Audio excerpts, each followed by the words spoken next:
നമസ്കാരം. പുതിയൊരു വീഡിയോയിലേക്ക് എല്ലാവർക്കും സ്വാഗതം. ഇന്ന് നമ്മൾ പറയാൻ പോകുന്നത് CPM സംസ്ഥാന സെക്രട്ടറി ഗോവിന്ദൻ മാഷിൻ്റെ ചില പ്രസ്താവനകളെക്കുറിച്ചാണ്. അദ്ദേഹം ഇന്നലെ ഒരു പ്രസ്താവന ഇറക്കി, മദ്യപിക്കുന്നവരെ പാർട്ടിയിൽ നിർത്തില്ല, പാർട്ടിയിൽ നിന്ന് പുറത്താക്കും എന്നൊക്കെ. അതുപോലെ ഇന്നത്തെ ഒരു പ്രസ്താവന എന്ന് വെച്ച് കഴിഞ്ഞാൽ അവർക്ക് ബാർ നടത്താം, CPMലായ ആൾക്കാർക്ക് അങ്ങനത്തെ ഉള്ളവർക്കൊക്കെ ബാറൊക്കെ നടത്താം, പക്ഷേ കുടിക്കാൻ പറ്റത്തില്ല. ഇതൊരു മാതിരിയല്ലേ, എന്താ തമാശ പറയുന്നതല്ലേ? ഗോവിന്ദ മാഷിൻ്റെ ഏകദേശം എല്ലാ പ്രസ്ഥാനങ്ങളും തമാശ രൂപേണയാണ് ആൾക്കാർ കാണുന്നത്. കാര്യം അത്രയ്ക്കും മണ്ടത്തരങ്ങളാണ് അദ്ദേഹം അടിച്ചുവിടുന്നത്.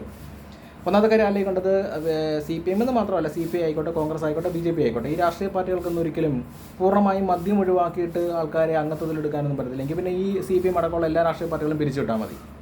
മുക്കിന് വാരം തുറന്നു വെച്ച്, ഷാപ്പും തുറന്നു വെച്ച്, അരഷ്ടക്കടകളും കള്ള് ഷാപ്പുകളും ബിവറേജുകളും ഒക്കെ തുറന്നു വെച്ചിട്ട് പറയുവാണ് മദ്യം നിർത്തലാക്കും, അല്ലെങ്കിൽ മദ്യം നിർത്തലാക്കുമെന്നല്ല, മദ്യപിക്കുന്നവരെ പുറത്താക്കും എന്നൊക്കെ വെച്ചാൽ പാർട്ടി എങ്കിൽ പിന്നെ പാർട്ടി കാണുമോ? ഈ പാർട്ടികൾ കാണുമോ? രാഷ്ട്രീയ പാർട്ടികൾ കാണുമോ? ഒരിക്കലും കാണത്തില്ല. അതുപോലെ തന്നെ കഞ്ചാവ്, MDMA അടക്കമുള്ള മയക്കുമരുന്നുകൾ പിടിക്കുമ്പോൾ ഒരു വശത്ത് CPMമാരാണ്. അതിനകത്ത് സംശയം വേണ്ട. നമ്മൾ പത്രവും ഈ സോഷ്യൽ മീഡിയയൊക്കെ തുറന്നു വെച്ച് നോക്കിക്കൊണ്ടിരിക്കുകയല്ലേ.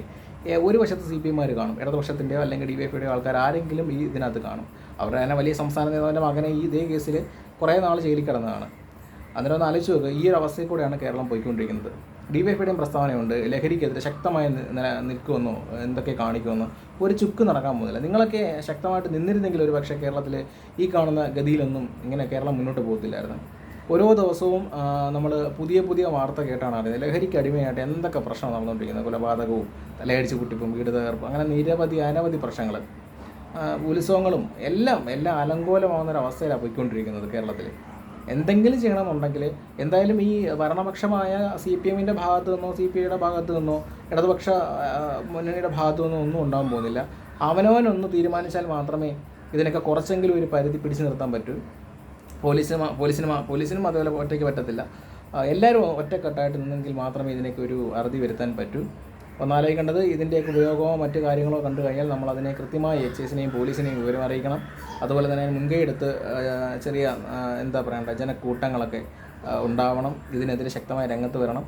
യഥാർത്ഥത്തിൽ കൈവിട്ട അവസ്ഥയിലാണ് കേരളം ഇപ്പോൾ നിലവിൽ. ലഹരിയിൽ ഇപ്പോൾ മദ്യമല്ല, അതിനപ്പുറത്തേക്ക് പോകുന്ന വിവിധ തരം ലഹരികളാണ് കേരളത്തിൽ അങ്ങോളം ഇങ്ങോളം ഗ്രാമാന്തരങ്ങൾ തോറും സാധനം കിട്ടി തുടങ്ങിയിട്ടുണ്ട്. തടയാനെങ്ങും ഇനിയൊന്നും ഈ ഇടയ്ക്കൊന്നും തടയാൻ പറ്റുമെന്ന് തോന്നുന്നില്ല. എല്ലാവരും ശക്തമായി മുന്നോട്ട് വന്നെങ്കിൽ മാത്രമേ ഇതിനെ തടയാൻ പറ്റത്തുള്ളൂ. അത് മനസ്സിലാക്കുക.